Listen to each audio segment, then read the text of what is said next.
नमस्कार दोस्तों।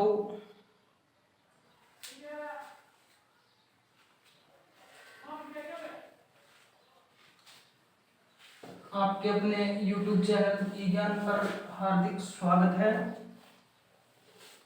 तो कल हमने CDP की नई सीरीज स्टार्ट की थी जो DSSB, KVS और रीट, CTET जितने भी हमारे टीचिंग एग्जाम्स होते हैं उन सभी में महत्वपूर्ण भूमिका निभाती है और हमें एक अच्छा स्कोर प्राप्त करने में हेल्प भी करती है। तो कल हमने पढ़ लिया था कि बाल विकास है वो क्या होता है। बाल विकास में उम्र के किस पड़ाव से लेकर किस पड़ाव तक अध्ययन किया जाता है, और फिर हमने बात कर ली थी कि बाल विकास की शुरुआत कहाँ से हुई थी और भारत में बाल विकास की शुरुआत, बाल विकास के अध्ययन की शुरुआत भारत में कहाँ से और कब से हुई थी। फिर हमने बात की थी कुछ पुस्तकों की, और जिसमें से द रिपब्लिक थी वो प्लूटो की थी, स्कूल ऑफ इन्फेंसी थी वो जोहन कमेनियस की थी। इन्होंने 2 वर्ष बाद में एक पुस्तक लिखी थी जिसका नाम ऑर्बिक विक्टर था। फिर हमने बेबी बायोग्राफी की बात की थी जो पेस्टोलॉजी के द्वारा लिखी गई, और बालक का प्रथम वैज्ञानिक प्रयोग भी इस पर था। ठीक है, और ये 1774 में 18वीं शताब्दी में लिखी गई, और इन्होंने अपने 3.5 वर्षीय पुत्र पर प्रयोग किया था। अपने पुत्र पर प्रयोग टाइडमैन जो जर्मनी के थे उन्होंने भी किया था, और स्टैनली हॉल जो अमेरिकी विद्वान थे उन्होंने आंदोलन चलाया था 1893 में। ठीक है, चाइल्ड वेलफेयर ऑर्गेनाइजेशन और चाइल्ड स्टडी सोसाइटी संस्थाओं की स्थापना इन्होंने की थी। ये हमने पढ़ लिया था। ठीक, फिर देखिए, फिर आई थी बाल विकास की परिभाषाएं। क्या आई थी बाल विकास की परिभाषाएं? उसमें हरलोक की परिभाषा को हमने पढ़ा था। हरलोक ने कहा था कि विकास की सीमा अभिवृद्धि तक सीमित नहीं है, यह और भी व्यापक है, यानी प्रगतिशील है, और विकास के परिणाम स्वरूप व्यक्ति में क्या होते हैं, विभिन्न विशेषताएं और योग्यताएं आती है। फिर हमने बात की थी क्रो एंड क्रो की, जो क्या कहता है कि बाल विकास में बालक है वो गर्भ से लेकर किशोरावस्था तक अध्ययन किया जाता है। फिर हमने बात की थी जेम्स ड्रेवर की।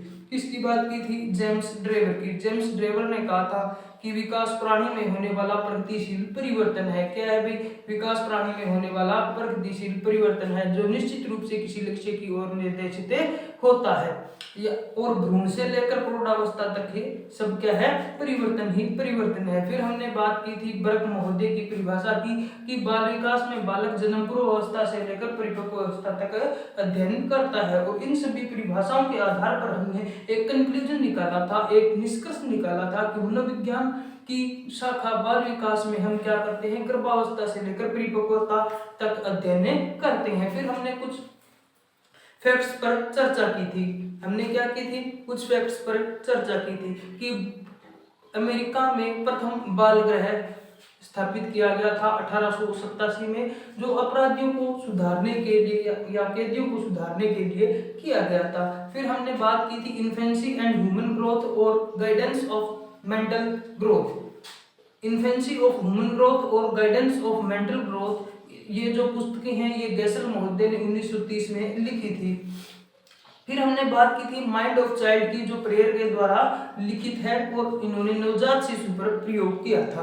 फिर हमने बात की थी biographical sketch of an infant, जो डार्विन की है। किसकी है भाई? डार्विन की है। फिर हमने बात की थी पेडागोजिकल सेमिनार की। किसकी बात की थी हमने भी? पेडागोजिकल सेमिनार की बात की थी, जो स्टैनली हॉल के द्वारा एक न्यूज़पेपर चलाया गया था। फिर हमने बात की थी British association for child study, जो जेम्स ली के द्वारा इंग्लैंड में स्थापित किया गया। ठीक है, फिर हमने बात की थी जीन पियाजे की। किसकी बात की थी? जीन पियाजे की बात की थी, जो स्विट्जरलैंड के मनोवैज्ञानिक थे। इन्होंने 32 बुक्स लिखी थी। उसमें से moral judgement of child, child conception of the world और language and thought of the child, ये प्रमुख पुस्तकें थी। हमने इतना पढ़ लिया था। ठीक है, तो अब हम आगे बात करेंगे विकास और अभिवृद्धि पर। किस पर बात करेंगे हम? विकास और अभिवृद्धि पर।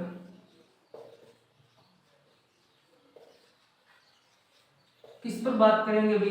विकास और अभिवृद्धि पर हम बात करेंगे। सबसे पहले हम देखते हैं विकास। विकास क्या होता है? विकास की अगर हम बात करें तो गर्भावस्था से लेकर जीवन पर्यंत चलने वाली प्रक्रिया है। ठीक है, गर्भावस्था से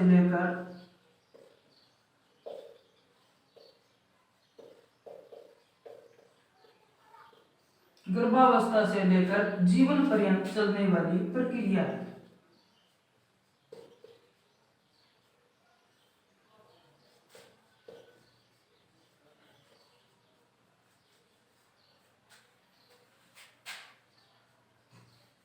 विकास है वो जीवन पर्यंत चलने वाली प्रक्रिया है, या हम ये कह सकते हैं कि बाल विकास में परिपक्वता तक अध्ययन किया जाता है। बाल विकास में क्या किया जाता है?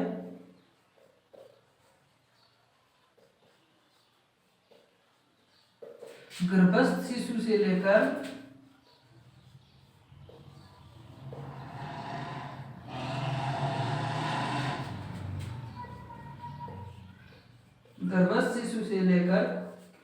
कहां से कहां तक किया जाता है? वे परिपक्वता तक अध्ययन किया जाता है।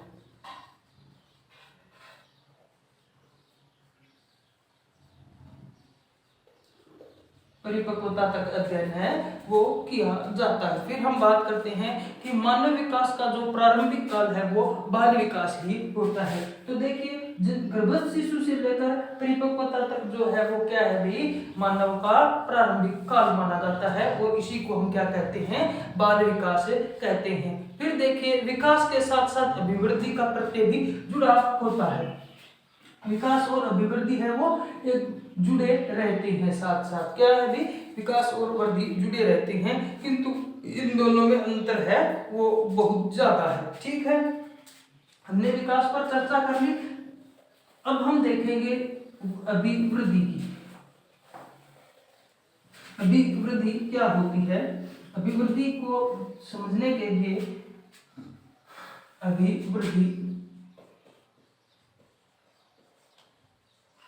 अभिवृद्धि को समझने के लिए हम देखते हैं, एक छोटा बालक है। ठीक है, एक छोटा बालक है और वो बड़ा होता है तो उसका डेवलपमेंट होता है। ठीक है, और उसमें अभिवृद्धि है वो क्या होती है? यानी ग्रोथ है वो समाहित होती है। तो इसकी जो लंबाई है वो बढ़ती है, भार है वो भी बढ़ता है, और आकार है वो भी क्या है? भी बढ़ता है। तो हम ये कह सकते हैं कि अभिवृद्धि है वो क्या होती है? व्यक्ति का लंबाई बढ़ना, भार बढ़ना, आकार बढ़ना, ये सभी किस में आते हैं? अभिवृद्धि में आते हैं। यानी कि अंगों की बनावट में क्या है? भी अंतर आता है, उसको हम क्या कह देते हैं?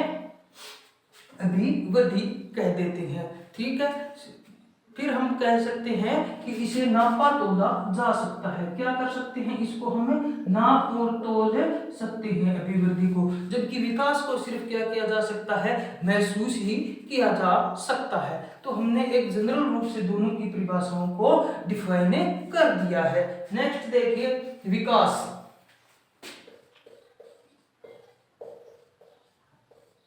इसको हम क्या है भाई? महसूस कर सकते हैं, और अभिवृद्धि इसमें समाहित होती है। अभिवृद्धि इसमें समाहित होती है।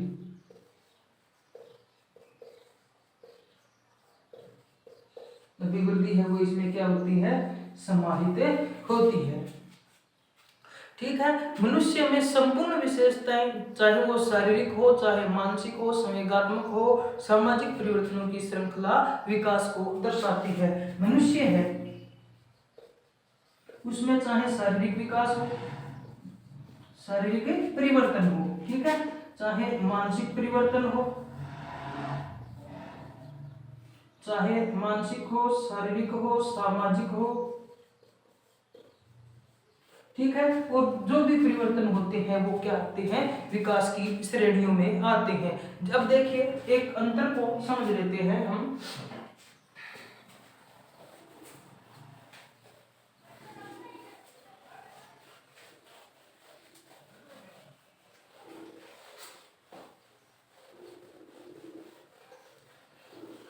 ठीक है, तो देखिए अंतर को हम समझते हैं।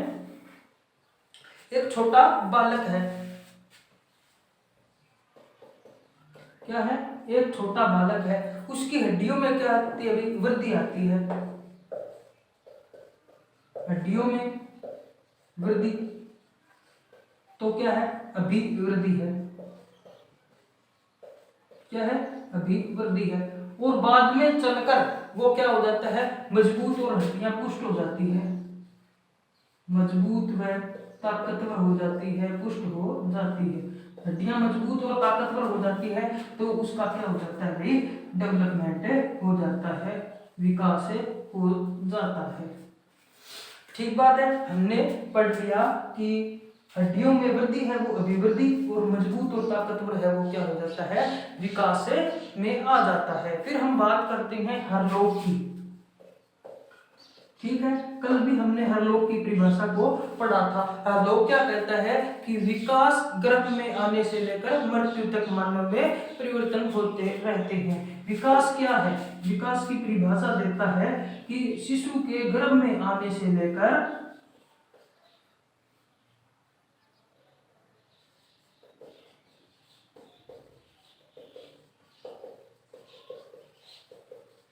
गर्भ में होने से लेकर कहां तक होता है भाई, शिशु के गर्भ में होने से लेकर मृत्यु तक परिवर्तन है।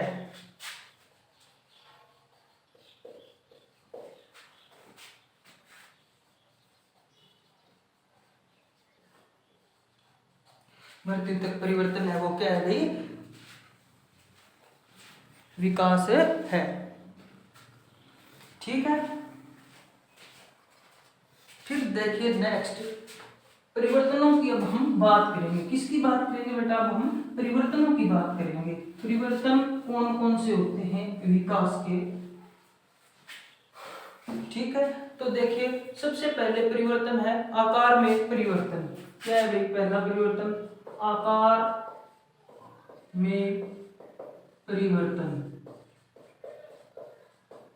आकार में परिवर्तन किस प्रकार होता है भाई, आकार में परिवर्तन शारीरिक व मानसिक दोनों दिखाई देते हैं।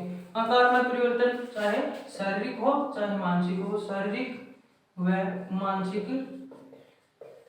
परिवर्तन दिखाई देते हैं।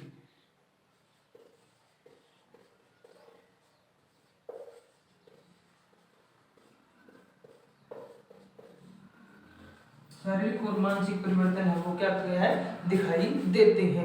जैसे देखिए अंगों की ऊंचाई, वजन और आकार में वृद्धि, शब्द भंडार, कल्पना शक्ति, ये सभी क्या है, बढ़ते हैं। तो अंगों की ऊंचाई बढ़ती है,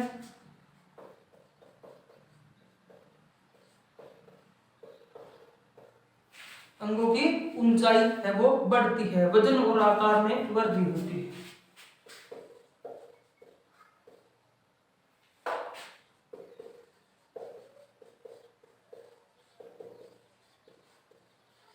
कल्पना शक्ति में भी वृद्धि होती है।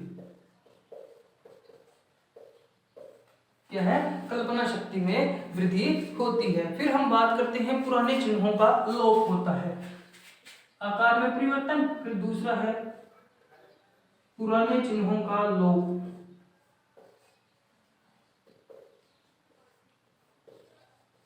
पुराने चिन्ह कौन कौन से होते हैं भाई, देखिए पुराने चिन्ह है का लोप होता है, उसमें दूध के दांत गिरना,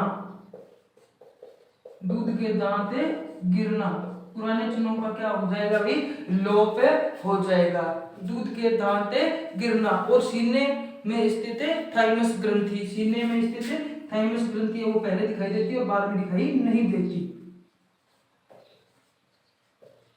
थाइमस ग्रंथि। और एक होती है पीनियल ग्रंथि, जो मस्तिष्क के पास होती है, वो भी बाद में क्या है, लुप्त हो जाती है। मस्तिष्क के पास पीनियल ग्रंथि होती है, वो भी लुप्त हो जाती है। फिर नए चिन्हों का विकास, नए चिन्हों का विकास, नए चिन्हों का विकास देखिए, नए चिन्हों का विकास कौन कौन सा होता है? दाढ़ी मूंछ का उगना, क्या भी? दाढ़ी मूंछ का उगना, दाढ़ी मूंछ उग गई। और क्या होगा भी? शरीर पर बालों का उगना, शरीर पर बाल उगना, शरीर पर बाल उगना, दाढ़ी मूंछ का आना, स्थायी दांत का आना, क्या है? स्थायी दांत का आना। ठीक है, तो ये सब क्या हो जाएंगे? नए चिन्हों का विकास है में आ जाएंगे। ठीक है, फिर देखिए हम बात करते हैं नेक्स्ट की,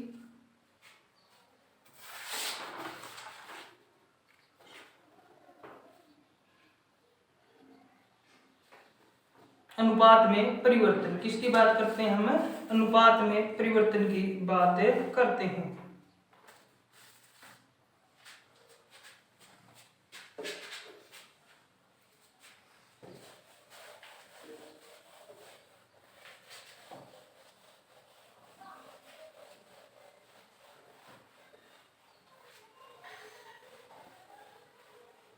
चौथा है ना, चौथा परिवर्तन है अनुपात में परिवर्तन।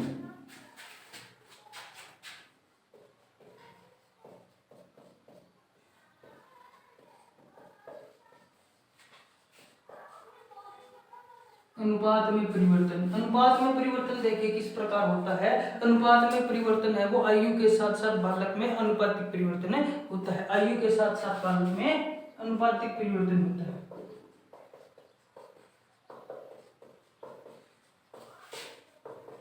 आयु के साथ साथ बालक में अनुपातिक परिवर्तन होता है।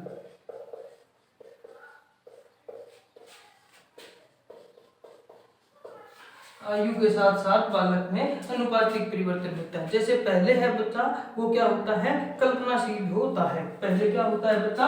कल्पनाशील होता है। और बाद में क्या हो जाता है? वास्तविकता की ओर अग्रसर।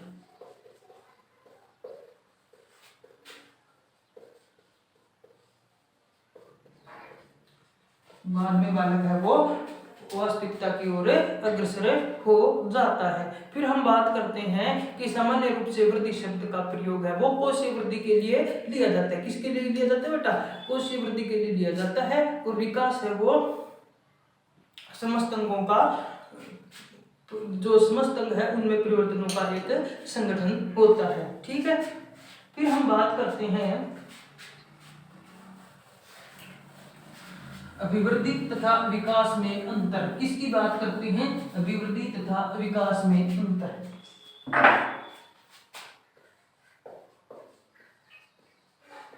अभिवृद्धि तथा विकास में अंतर।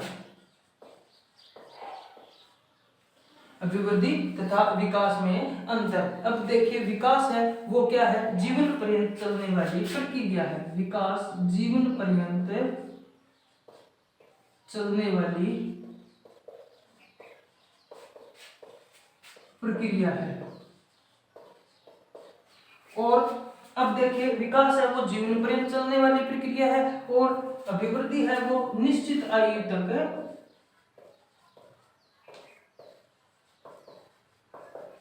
चलने वाली प्रक्रिया है। ठीक है, फिर देखिए विकास है वो क्या है? व्यापकता लिए होता है। विकास है वो क्या लिए होता है? व्यापकता लिए होता है। जबकि ये क्या है भाई? इस अपना एक संकीर्ण अर्थ लिए होती है। क्या है? ये अपना संकीर्ण अर्थ लिए होती है, यानी ये एक संकुचित अवधारणा है अभिवृद्धि। ठीक है, फिर हम बात करते हैं कि विकास है वो आंतरिक और बहुपक्षीय होता है। विकास है वो क्या है भाई?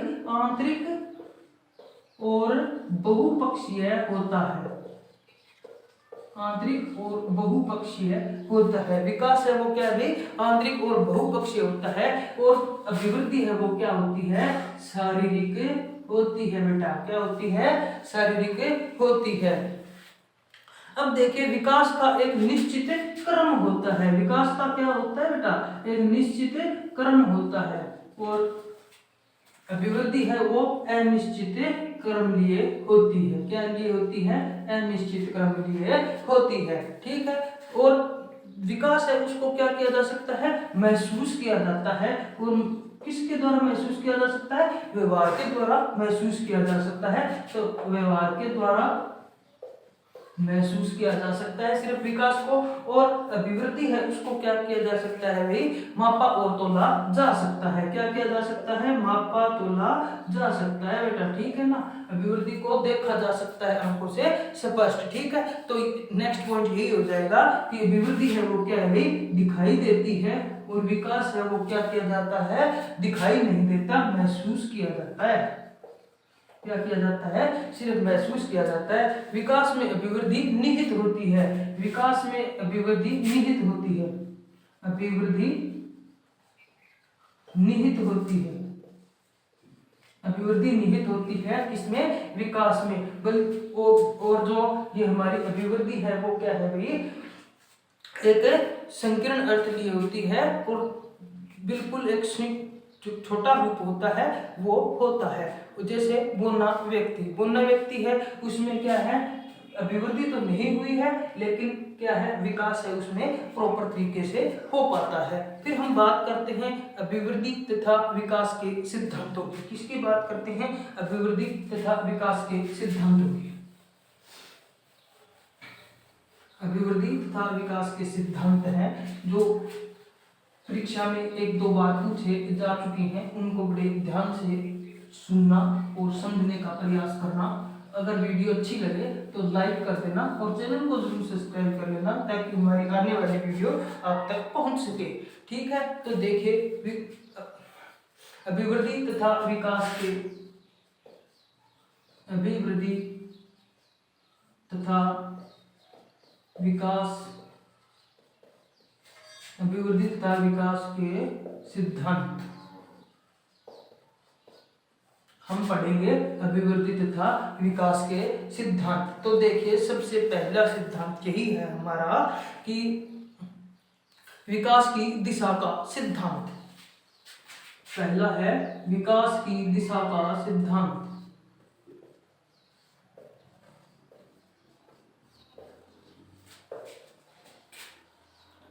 विकास की दिशा का सिद्धांत, विकास की दिशा कौन सी होती है बेटा, विकास की दिशा होती है सिर से पैर की ओर, ठीक है। तो विकास अपनी ही दिशा लिए होता है, ठीक है, विकास अपनी ही दिशा लिए होता है,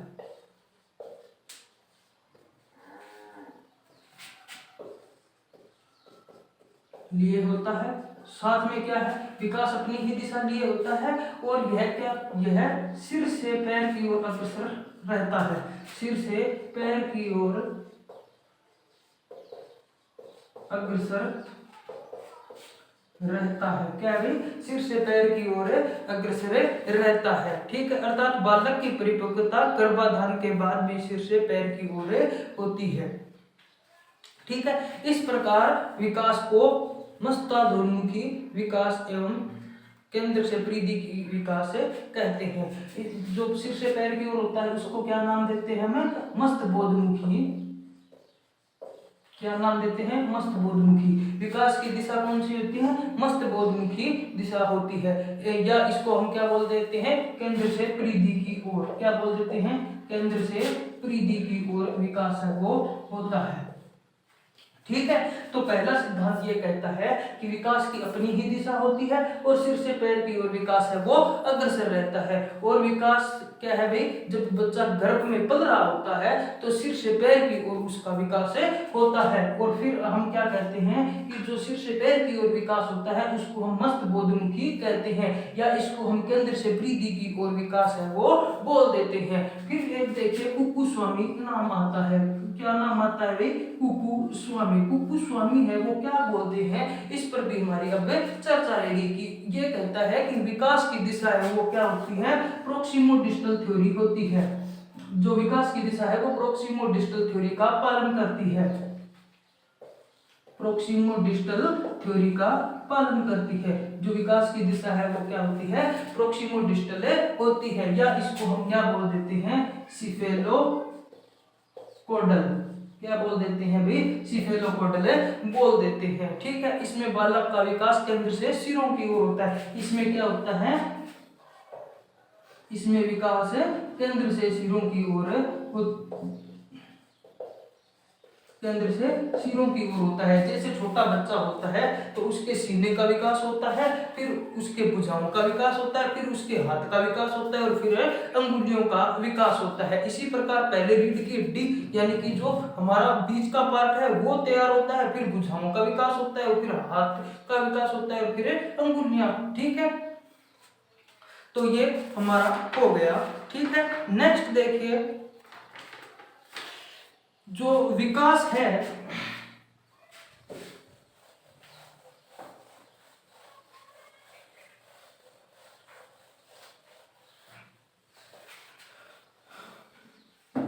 हम बात कर रहे हैं विकास की।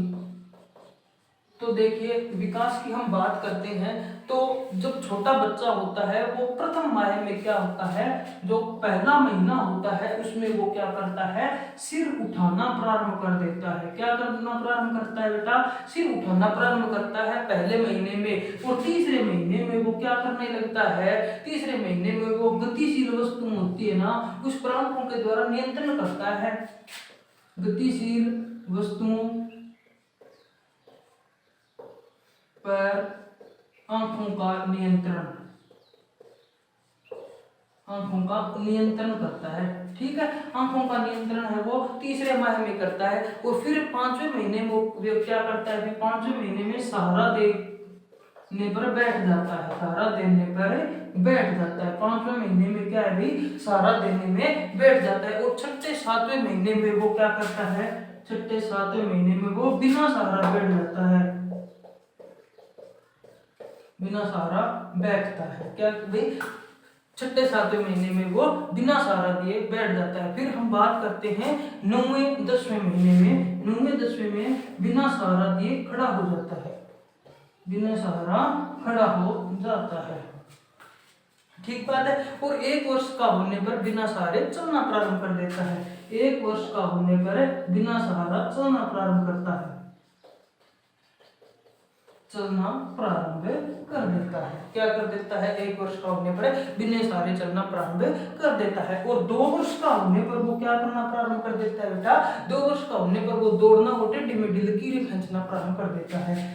दौड़ना और टेढ़ी मेढ़ी लकीरें खींचना प्रारंभ कर देता है। और 3 और 4 साल का बच्चा हो जाएगा ना वो, तो 3 और 4 साल का बच्चा होने पर वो क्या करना शुरू कर देगा, कूदना स्टार्ट कर देगा और ट्राईसाइकिल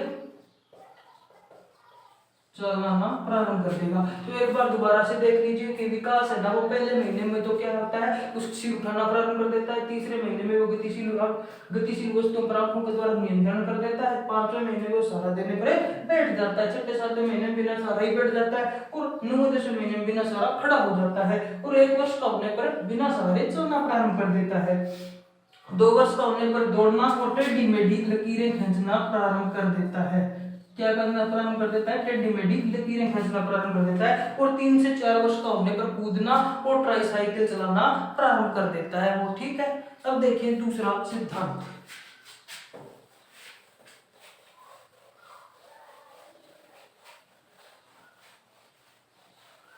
अब हम बात करेंगे दूसरे सिद्धांत की। दूसरा सिद्धांत है वो क्या है भाई, कि वृद्धि व विकास की दर एक समान नहीं रहती। वृद्धि व विकास की दर है वो क्या नहीं रहती, एक समान नहीं रहती।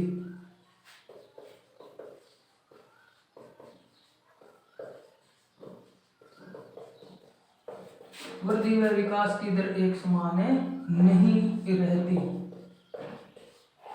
वृद्धि और विकास की दर है ना वो एक समान नहीं रहती, कभी बढ़ती है और कभी घटती है। ठीक है, तो हम ये कह सकते हैं कि विकास और वृद्धि एक ऐसे तो पैरेलल चलते हैं, लेकिन उम्र के निश्चित पड़ाव में कभी कम हो जाता है विकास और कभी ज्यादा हो जाता है। विकास ऐसे तो अभिवृद्धि के बराबर होता है, विकास अभिवृद्धि के ऐसे तो बराबर होता है। ऐसे तो बराबर होता है, किंतु वैसे तो अभिवृद्धि के विकास है वो बराबर होता है, किंतु गति हमेशा एक समान नहीं रहती, किंतु गति एक समान नहीं रहती।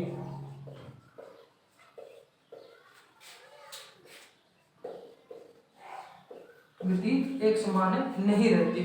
ठीक है, तो देखिए शेष अवस्था में विकास की जो गति है वो क्या होती है, तीव्र होती है, फिर मंद पड़ जाती है, फिर किशोरावस्था में तीव्र हो जाती है और फिर मंद पड़ जाती है। ठीक है, तो शेष अवस्था में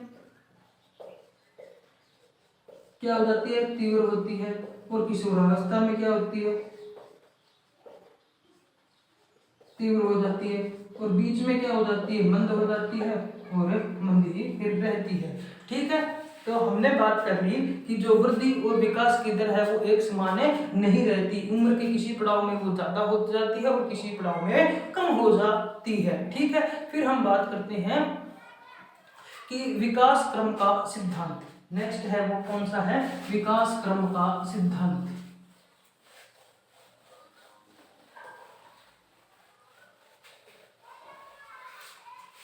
तीसरा है विकास क्रम का सिद्धांत।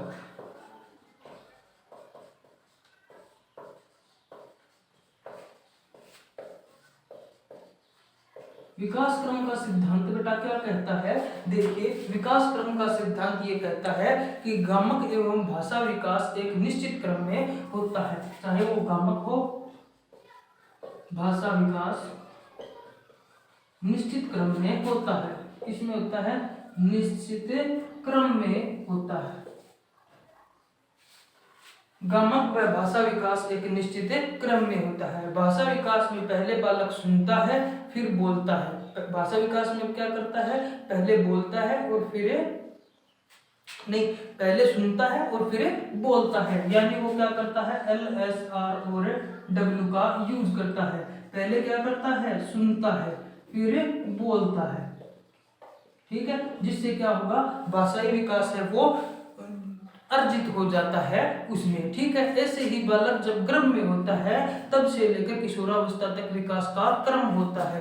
ठीक है, ऐसे ही जब बालक गर्भ में होता है तब से लेकर जब बालक परिपक्व होता है तब तक उसका विकास है वो क्या है भी निरंतर चलता रहता है, यानी विकास है वो निरंतर चलने वाली प्रक्रिया है। और जिस हम जब गर्भ से लेकर परिपक्वता तक हम क्या करते हैं भी विकास का अध्ययन करते हैं तो हम उसको क्या बोल देते हैं, बाल विकास बोल देते हैं। फिर देखिए परस्पर संबंध का सिद्धांत, चौथा है हमारा परस्पर संबंध का सिद्धांत।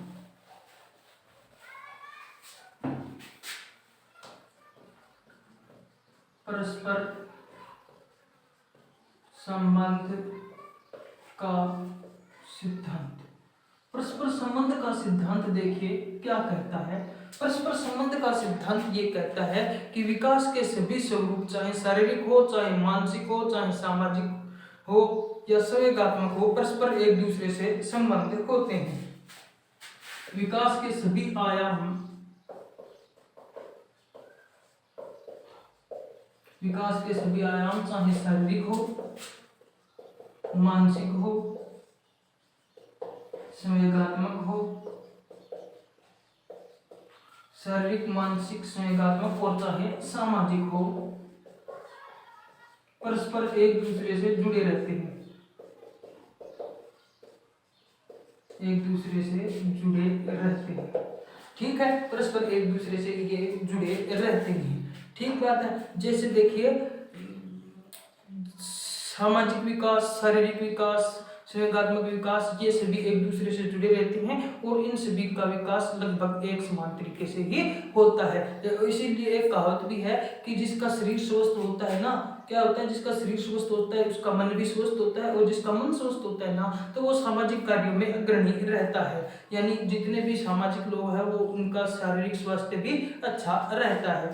शारीरिक स्वास्थ्य जब अच्छा होगा ना तो तभी वो क्या करेगा भाई, सामाजिक कार्यों में संलग्नता दिखाएगा। ठीक है, फिर हम बात करते हैं निरंतर विकास का सिद्धांत। पांचवा है हमारा निरंतर विकास का सिद्धांत। निरंतर विकास का सिद्धांत पांचवा है हमारा निरंतर विकास का सिद्धांत।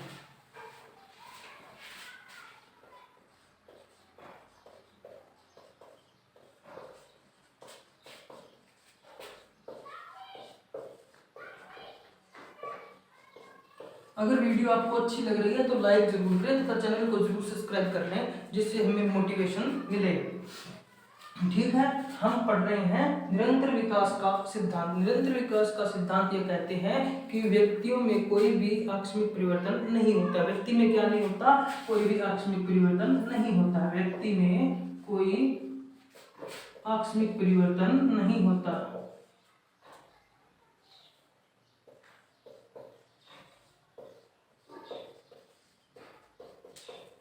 आकस्मिक परिवर्तन है वो नहीं होता। व्यक्ति में आकस्मिक परिवर्तन किसी भी प्रकार का है वो नहीं होता। और विकास अविराम प्रक्रिया है। विकास क्या है भाई? अविराम चलता है।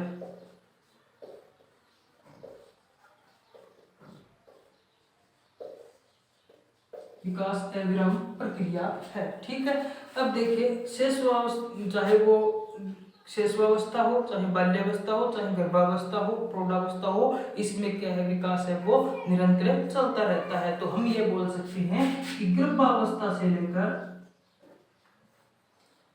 मृत्यु तक विकास है वो चलता रहता है। फिर हम बात करते हैं नेक्स्ट की। नेक्स्ट हमारा जो है वो है एकीकरण का सिद्धांत। क्या है भाई? नेक्स्ट एकीकरण का सिद्धांत। एकीकरण का सिद्धांत क्या कहता है, अब हम देखेंगे। एकीकरण का सिद्धांत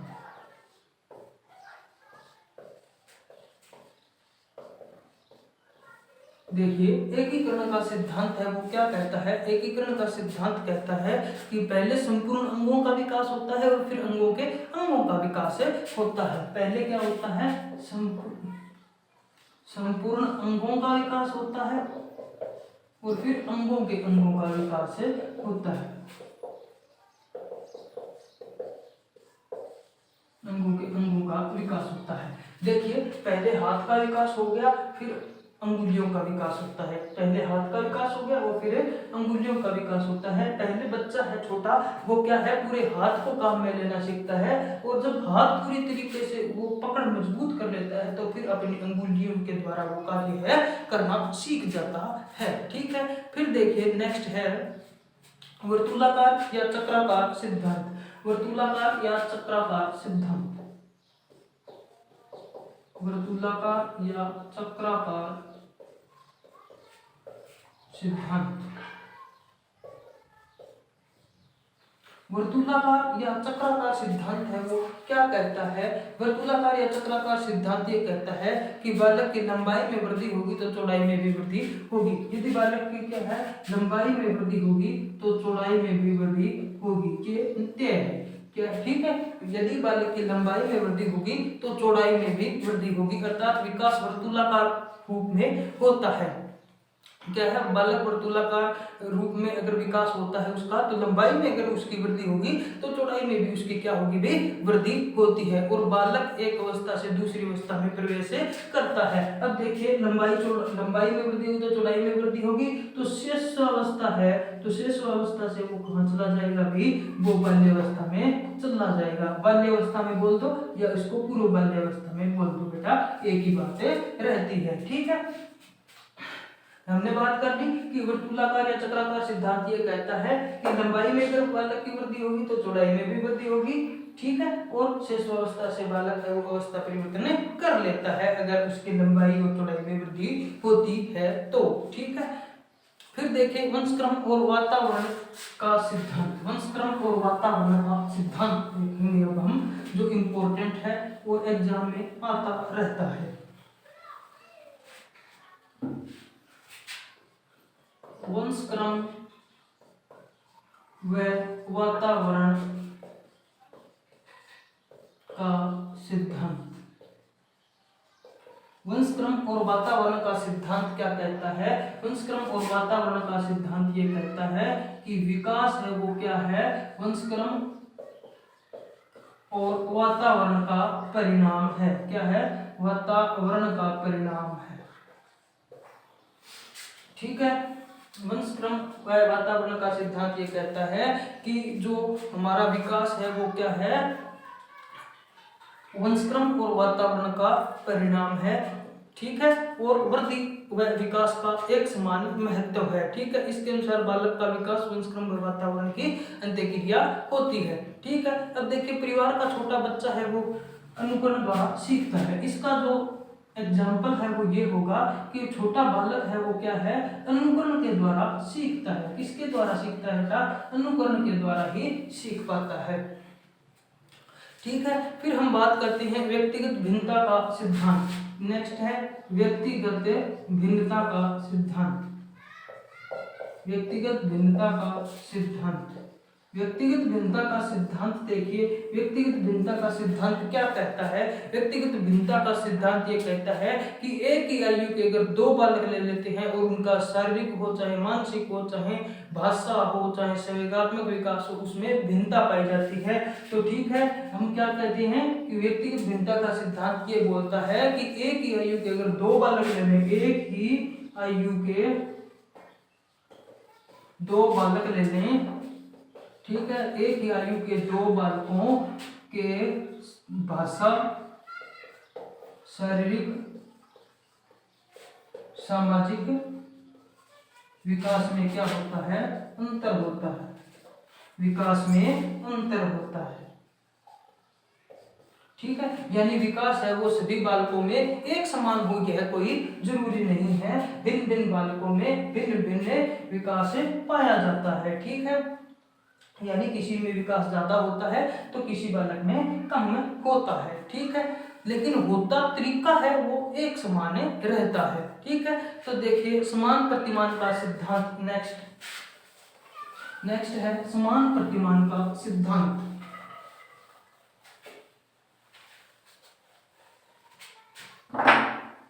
नेक्स्ट है समान प्रतिमान का सिद्धांत।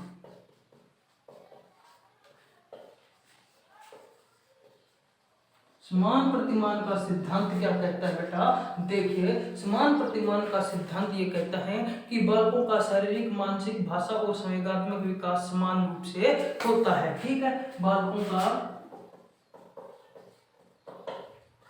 शारीरिक मानसिक संवेगात्मक और सामाजिक विकास,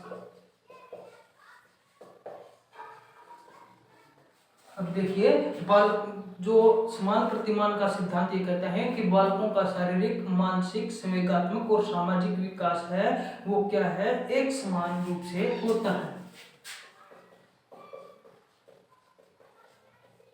एक समान रूप से होता है। देखिए अब एक गरीब बच्चा है, एक अमीर बच्चा है, ठीक है, और विकास की प्रक्रिया है उसमें कोई किसी भी प्रकार का अंतर नहीं आएगा। तो दोनों के बच्चे हैं वो क्या है, घुटनों के बल पर चलते हैं। ऐसा नहीं है कि अमीर बच्चा सीधा खड़ा होकर चलना प्रारंभ कर देगा और गरीब बच्चा है वो घुटनों के बल रेंगता रहेगा, ऐसा संभव नहीं है। यानी विकास है वो क्या है भाई, एक समान प्रतिमान लिए होता है। दोनों के बच्चे दोनों है वो क्या है, घुटनों के बल पर चलते हैं। इसी प्रकार देखिए पक्षी है, ठीक है, पक्षियों को अगर छोटे बालक है वो पहचान नहीं पाते तो वो सभी पक्षियों को क्या बोलते हैं, चिड़िया बोलते हैं। और जब उनको पहचान हो जाती है कि सभी पक्षी चिड़िया नहीं होते तो वो विभिन्न पक्षियों को पहचानना प्रारंभ कर देते हैं। तो ये भी क्या है, समान प्रतिमान है, सभी बच्चे ऐसा करते हैं। नेक्स्ट देखिए सामान्य से विशिष्टता का सिद्धांत। सामान्य से विशिष्टता का सिद्धांत।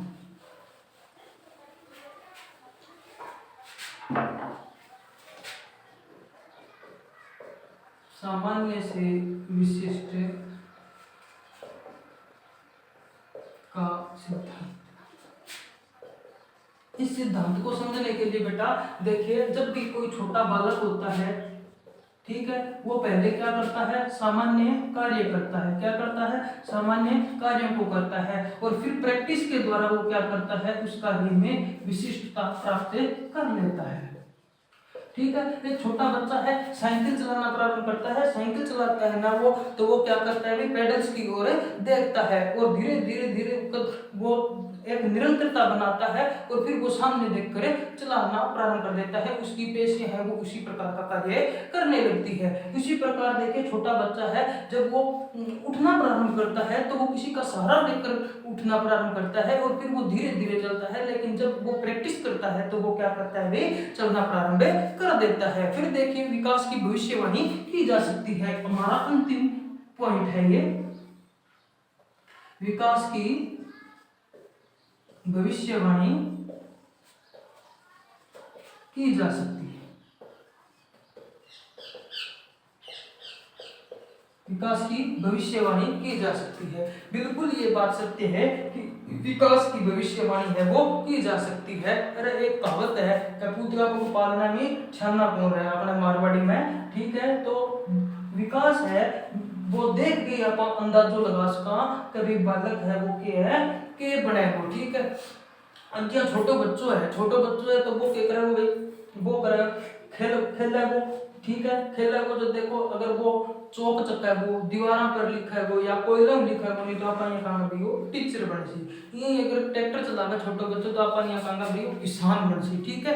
तो इस प्रकार अपन भविष्यवाणी करा और भविष्यवाणी लगभग सत्य ही साबित होती है, ठीक है।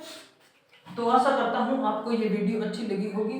तो वीडियो को लाइक जरूर कर दें तथा चैनल को जरूर सब्सक्राइब कर दें ताकि हमें मोटिवेशन मिल सके और हम लाइव आ सकें, ठीक है। तो मिलते हैं कल नेक्स्ट वीडियो में, तब तक के लिए धन्यवाद। जय हिंद।